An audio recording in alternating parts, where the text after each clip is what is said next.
तो इस्माइल साहब अस्सलाम वालेकुम। वालेकुम अस्सलाम नदीम भाई। सर, दो तीन बातें आपसे पूछनी है। एक तो रिमिटेंसेस के नंबर आए हैं जो बहुत ही हौसला अफजा है। 2.8 बिलियन डॉलर सितंबर के महीने में आया। टोटल फर्स्ट क्वार्टर में 8 अरब डॉलर है। करंट अकाउंट डेफिसिट भी नीचे है। आईएमएफ की प्रोग्राम आपकी हो गई है। अब ये सऊदी डेलीगेशन आ रहा है, उससे भी कोई सुना है कि इन्वेस्टमेंट की डील्स वील्स हो जाएंगी। क्या हमारे हालात पहले से अच्छे हुए हैं? रुपया शया संभल जाएगा, काबू में आ जाएगा मामला?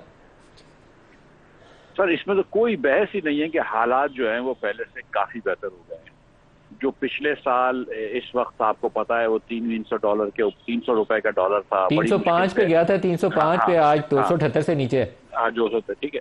और इस साल दरमियान स्टेट बैंक में डॉलर भी खरीदा है। ढेरों ढेर, उसके साथ कोई जी 7-8 जी अरब डॉलर खरीद चुके हैं। जी जी जी साढ़े छः अरब डॉलर खरीदे हैं। इसके अलावा दुनिया भर में जो ऑयल प्राइस कम हो गई है, अगर आपको याद है कि अप्रैल 2022 में जब पीडीएम की हुकूमत आई थी, जब मैं वजीर था, तो $124 प्राइस जी थी पेट्रोल की, जी। डीजल की इंटरनेशनल प्राइस। अब $75 की है, कभी $70 की भी हो गई थी, 68 की भी, लेकिन ये ईरान की और इसराइल की कुछ झड़पों के बाद बढ़ी है। तो इंटरनेशनली एक रूम मिल गया है हुकूमत को। इंटरेस्ट रेट्स अमेरिका के अंदर कम हुए हैं तो पाकिस्तान के अंदर भी कम हुए हैं। महंगाई कम हुई है, करेंसी के ऊपर प्रेशर कम हो गया है। तो बहुत सारी ऐसी चीजें हुई हैं दुनिया भर में। ना सिर्फ खाम तेल महंगा हुआ है बल्कि एलएनजी सस्ता हुआ है, बल्कि एलएनजी सस्ती हो गई, फर्टिलाइजर सस्ता हो गया है, कॉटन भी सस्ता हो गया जो हम इंपोर्ट करते हैं थोड़ा सा, गंदुम, इंटरनेशनल कमोडिटी प्राइसेस सारी नीचे को हैं। उसका इम्पैक्ट हमारे जी इन्फ्लेशन में जी नजर जी। आता है, जो 40% किसी जमाने में था अब 6.9% पे आ गया। जो जो रेमिटेंस ऊपर गया है वो अच्छी खबर है, लेकिन उसके साथ साथ ये देखना जरूरी है कि देखें, सिर्फ 8.8 बिलियन डॉलर इस पहले क्वार्टर में था, जो कि बहुत ज्यादा है कंपेयर टू पिछले साल। 40% ग्रोथ है। जी, लेकिन वो उससे 2 साल पहले चले जाएं तो वो 8.2 बिलियन था। उसके एक साल बाद 7.7 बिलियन था। ये पिछला साल जो था ना, ये खास तौर पर बुरा निकला था क्योंकि बहुत ज्यादा अनसर्टनिटी थी।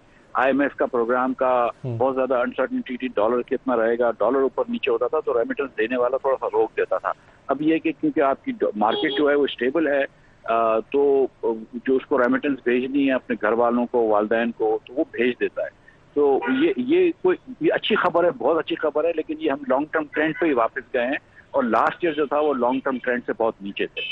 सर, एक चीज़ बताइएगा, अभी जो आपको ट्रेंड नज़र आ रहे हैं कि रिमिटेंसेस ठीक है, करंट अकाउंट ठीक है, आपकी रुपया अभी किसी हद तक इंटरबैंक से इतनी बाइंग के बावजूद 6.5 अरब डॉलर ही अगर बाइंग हो, उसके बावजूद 278 से ऊपर नहीं गया रुपया आपका काबू में, इन्फ्लेशन भी नीचे आ गई है।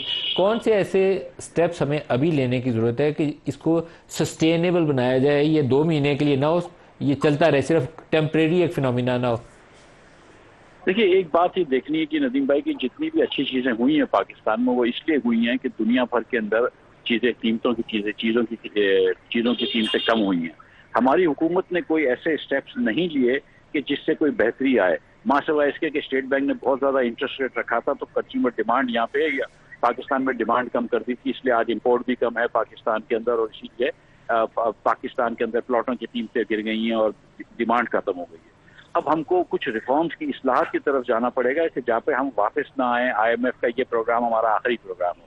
हुकूमत ये करते हुए नजर नहीं आ रही है क्योंकि क्या हुकूमत करें, इसमें डरती है। क्या करना चाहिए? देखिए मिसाल के तौर पर ये देखिए, अभी तक कोई भी काम नहीं हुआ डिस्को की प्राइवेटाइजेशन के ऊपर, जो इनको जरूर करना चाहिए।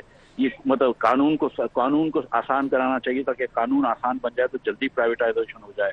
डिस्कोस की प्राइवेटाइजेशन नहीं करेंगे तो बिजली की कीमत कम नहीं होगी।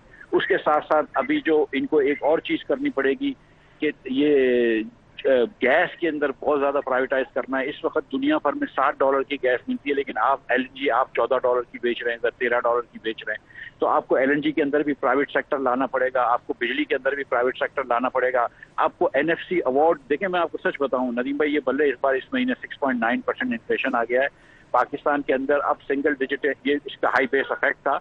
पाकिस्तान में सिंगल डिजिट में इन्फ्लेशन नहीं आएगा अगर आप बजट डेफिसिट को कंट्रोल नहीं करेंगे। ये सही है बात है। बजट डेफिसिट तभी कंट्रोल होगा जब आप एनएफसी अवार्ड को एक मतलब आप फिर देखेंगे और उसके अंदर आप सूबों को इनकरेज करेंगे कि अपने टैक्सेस बढ़ाओ और उन टैक्सेस को खर्च करो। ये नहीं कि आपको मुफ्त में पैसा वफाक दे मिफ्ता रहा है। साहब, जो अभी मौजूदा फाइनेंस मिनिस्टर हैं, अभी हमने चंद रोज पहले इनसे एक इंटरव्यू किया था, तो इन्होंने कहा कि हमने सूबों के साथ एक नया फिस्कल पैक्ट साइन किया है जिसके नतीजे में वो अपने वसाइल में भी इजाफा करेंगे और कुछ अखराजात वफाक उन्हें मुंतकिल करेगा। तो मैंने उन्हें पूछा कि जो दफा का अखराजात है, एक तजवीज़ ये थी कि क्या ये सूबों के साथ शेयर किए जाएंगे पॉपुलेशन बेसिस पे। इसका उन्होंने बराह रास्त जवाब नहीं दिया। उन्होंने कहा ये अभी फर्दर मीटिंग्स होंगी तो तय करेंगे। क्या इस तरह की कोई पेशरफ्त का इम्कान है?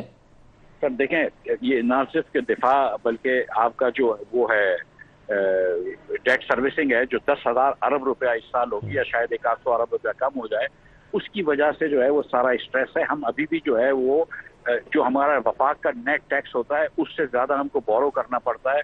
हम उससे तो पैसे भी नहीं दे सकते अपने सूद के, तो हम डेट ट्रैप में जा रहे हैं। आज भी आप देख लीजिए कि 45,000 अरब रुपया हमारा सिर्फ लोकल डेट हो गया है। तो बड़ी प्रिकेरियस कंडीशन है। ये तो बहुत बुरे हालात थे और अभी दुनिया में कीमतें कम हुई हैं तो थोड़ा सांस लेने का वक्त आया है। लेकिन हुकूमत जो है जिसको अगर वो इस्लाहत नहीं करती है, अगर ये देखिए पेंशन रिफॉर्म की बात हुई वो पीछे हट गई, मिनिस्ट्री बंद करने की बात थी वो पीछे हट गई, एग्रीकल्चर टैक्स की बात थी ये 1 जनवरी को करने के कह रहे हैं। मैं आपसे यकीन दिला रहा हूँ कि ये नहीं कर सकेंगे। ये किसी भी चीज के अंदर ये सीरियस नहीं है।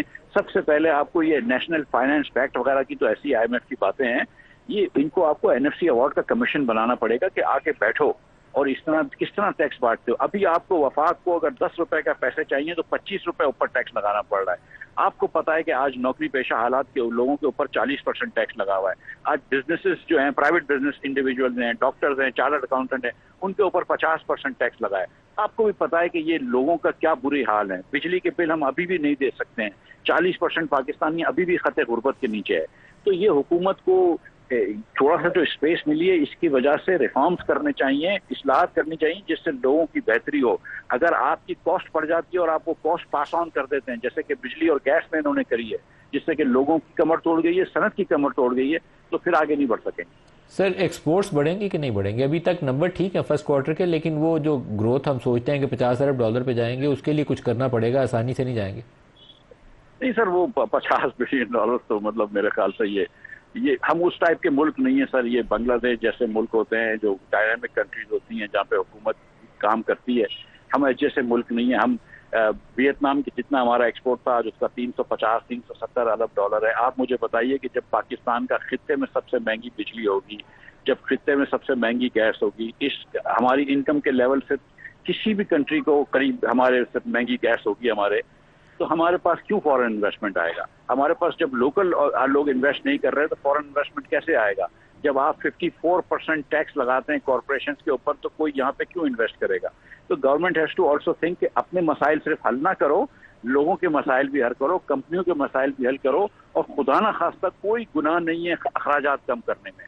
खुदा ना खास्ता अगर आप PHDP कम कर देते हैं 200-300 अरब डॉलर तो 200-300 अरब रुपए, तो उसमें कोई गुनाह नहीं है। अगर आप ADBs कम कर देते हैं सूबों के और वो पैसे वफाक के बजट डेफिसिट को कम करने में चले जाते हैं तो इसमें कोई बुराई नहीं है।